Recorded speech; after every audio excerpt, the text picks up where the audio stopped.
Para sahabat desa, 2 minggu yang lalu, Ombudsman Republik Indonesia mengundang saya untuk berbicara dalam sebuah webinar dengan tema pemberhentian perangkat desa. Ya. Ini konteksnya karena Ombudsman itu menerima aduan dari banyak perangkat desa di berbagai provinsi yang diberhentikan secara semena-mena oleh kepala desa maupun supra desa. Lalu saya berbicara, titik tekan saya pada aspek perlindungan perangkat desa. Ini relatif lemah dan saya melihat menyampaikan original intens Undang-Undang Desa ketika berbicara tentang perangkat desa.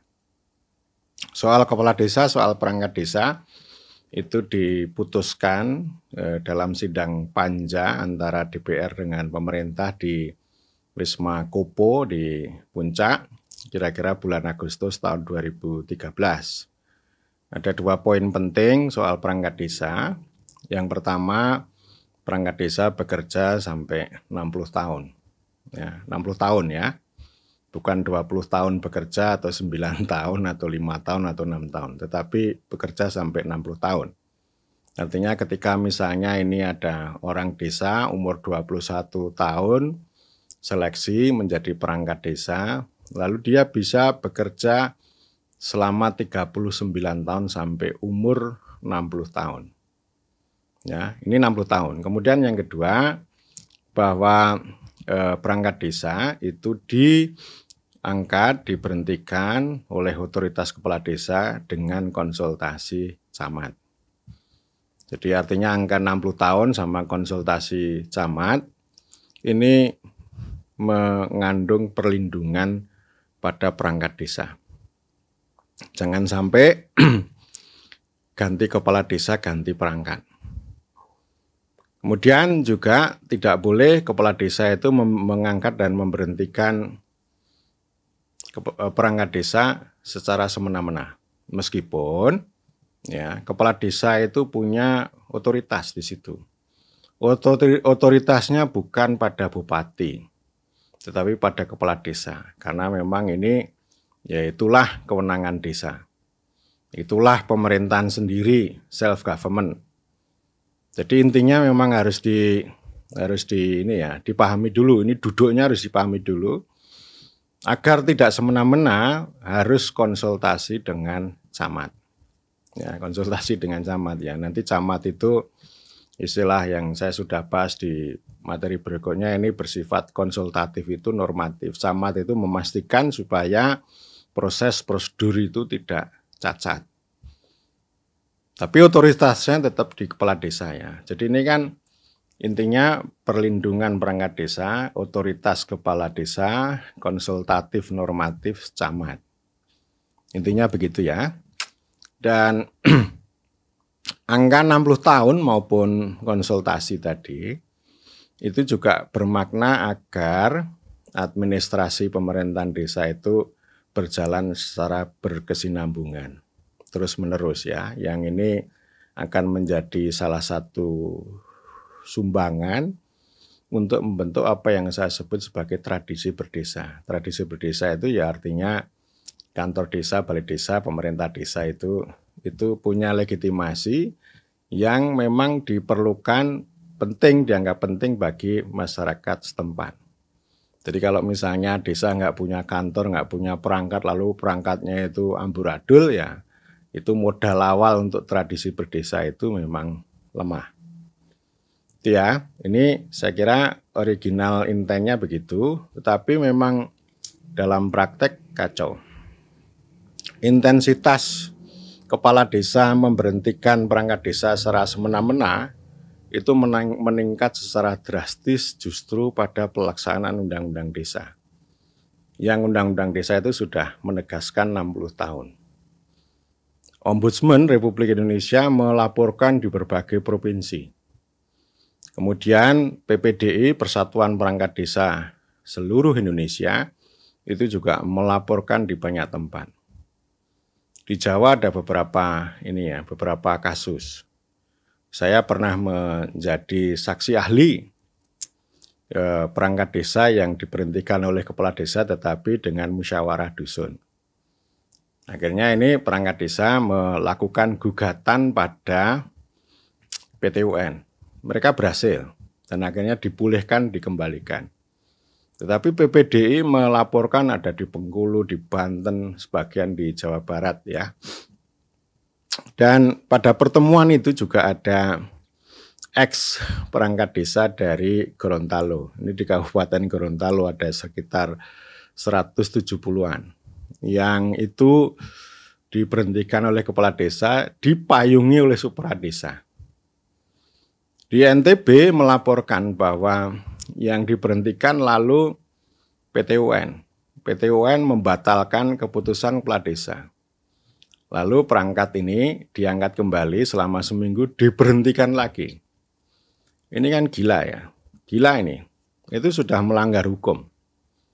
Saya selalu membela kepala desa di hadapan Jakarta, di hadapan para pakar, di hadapan para netizen. Tetapi saya tidak membenarkan kepala desa yang berbuat semena-mena terhadap perangkat desa. Bukan berarti perangkat desa itu kebal, tidak bisa dihentikan. Saya kira ada konteks, ada kondisi, ada proses, ada prosedur bagaimana kepala desa itu menghentikan perangkat desa yang misalnya melanggar hukum, melanggar susila, atau melanggar sumpah janji dan sebagainya. Ada kondisi dan ada proses dan prosedurnya. Jadi tidak bisa dilakukan semena-mena. Ya, jadi artinya kalau ini kepala desa semena-mena berbuat sendiri, berarti ini fungsi konsultasi, fungsi kontrol dan itu tidak jalan. Nah, karena itu ini penting untuk diperhatikan. Artinya kalau kepala desa menghentikan kepala desa itu cacat prosedur, itu berarti melanggar hukum. Kalau melanggar hukum kan berarti juga ada sanksinya. Jadi yang pertama perlindungan yang paling akhir itu kan melalui PT UN tadi. Ternyata PT UN itu ya memenangkan perangkat desa, tetapi tidak diindahkan oleh kepala desa maupun supradesa. Nah ini padahal udah pamungkas ini. Nanti kalau misalnya itu terjadi sengketa terus antara kepala desa dan perangkat ini kan jelas itu merusak. Dan itu menimbulkan, ya artinya desa yang bersangkutan itu akan dirundung malang terus-menerus. Pertama. Kedua, ini melalui pembinaan pengawasan yang dilakukan oleh Kemendagri. Sejauh ini Kemendagri sudah mengatakan sudah melakukan teguran kepada bupati, kepada kepala desa. Mendagri sudah berkali-kali. Belakangan saya pernah menyaksikan ada sebuah video yang dilakukan, video tentang ini ya, Bupati Bengkayang, Kalimantan Barat, udah memarahi para kepala desa yang semena-mena. Kita belum tahu hasilnya. Ya. Jadi istilahnya kontrol atau istilahnya pembersihan dari atas ini sudah dilakukan. Tetapi ya memang ini ada kepala desa yang memang nekat. Tetapi juga ada permainan politik dengan struktur di atas. Dan itu memang banyak terjadi ya. Jadi ada artinya tidak semata-mata moral hasad kepala desa, tapi juga ada faktor politik kaitannya dengan bupati. Kalau bupati pengen menempatkan orang-orangnya di level lokal untuk menjadi perangkat misalnya, kan mau tidak mau kepala desa harus menghentikan perangkat yang sudah ada. Kejadian itu ada di berbagai tempat, nanti dicari alasannya dan prosedurnya dan sebagainya. Jadi artinya bupati tidak, dalam hal itu ya, maksud saya tidak semua bupati, tetapi ada bupati-bupati nanti melalui tangan-tangan kakinya, kaki tangannya, itu berbuat secara semena-mena dan nanti yang menjadi ujung tombak adalah kepala desa untuk memberhentikan perangkat desa ini. Jadi mereka tidak melindungi. Dan memang harapannya ya Kemendagri ini ya. Jadi artinya kalau PT UN kan proses hukum ya. Kalau ini kan maksud saya proses administratif yang setiap hari. Tentu ini perlu dipikirkan ke depan. Misalnya saya memikirkan ya nomor induk. Nomor induk ini kan salah satu bukan hanya untuk menginventarisasi, tapi juga menjadi semacam alat untuk melindungi perangkat. Ya, jadi artinya ya misalnya begini, misalnya ini seorang perangkat ini belum bisa operasional kalau belum dapat nomor induk. Artinya begini, kalau perangkat yang sudah duduk lalu dihentikan dan kepala desa mengangkat perangkat desa yang baru dengan semena-mena tadi, dia tidak bisa operasional kalau belum mempunyai nomor induk aparat desa atau aparatur pemerintah desa. Ya memang ini birokrasi. Nanti masalahnya bisa di birokrasi. Tetapi paling tidak birokrasi ini harus kita dudukkan karena birokrasi itu kan sebenarnya adalah sebuah mekanisme untuk mengubah kekuasaan yang bersifat personal menjadi impersonal. Kekuasaan yang semena-mena itu kan kekuasaan personal. Lalu birokrasi itu dalam rangka untuk melindungi orang-orang yang tertindas tadi secara impersonal. Jadi ini bisa digunakan nih, ya artinya ya mau tidak mau nanti yang tidak operasional ini kan nggak bisa jalan, tidak legal dia, maka harus bisa dikembalikan pada yang semula yang dihentikan itu. Ya, saya kira nanti perlu dipikirkan kembali. Sejauh ini ya saya baru punya contoh itu atau contoh yang lain karena ini melanggar hukum, ya bisa diberhentikan secara sementara. Secara sementara lalu diambil alih. Ini kalau mau ya bupati ya, makanya kan ini lagi-lagi kalau semua urusan diserahkan kepada bupati, sementara bupatinya punya interest yang personal, ya, jadi repot. Dia tidak akan melindungi perangkat desa, dia akan mengutamakan interestnya. Kalau sudah begitu ya Kemendagri memang harus turun tangan.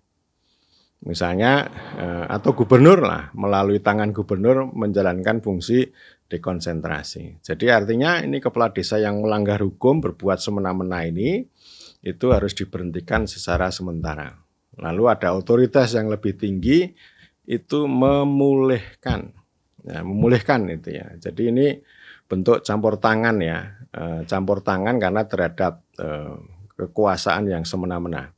Nanti bisa dirumuskan ini, artinya memang kalau ini kotor itu kan harus dibersihkan dari atas. Seperti yang sudah saya katakan, kalau desa itu harus dibangun dari bawah tetapi harus dibersihkan dari atas. Perbuatan semena-mena memberhentikan perangkat desa ini perbuatan kotor. Karena itu yang membersihkan harus struktur yang lebih atas. Kalau struktur atasnya lebih dekat camat kotor ya atasnya lagi. Kalau atasnya lagi kotor ya atasnya lagi gitu ya. Ini secara bertingkat. Jadi artinya struktur yang bertingkat itu tidak hanya kita maknai untuk menindas yang di bawah, bukan. Tetapi fungsi perlindungan ini ya, secara politik dan secara administrasi di situ. Kalau secara hukum itu ada di PT UN. Karena itu ini di dalam revisi nanti kalau ini mau terus bergulir, ini perlu dirumuskan ini soal perlindungan perangkat desa ini. Termasuk harus ada perbuatan sanksi secara administratif terhadap kepala desa yang berbuat semena-mena memberhentikan perangkat desa. Terima kasih.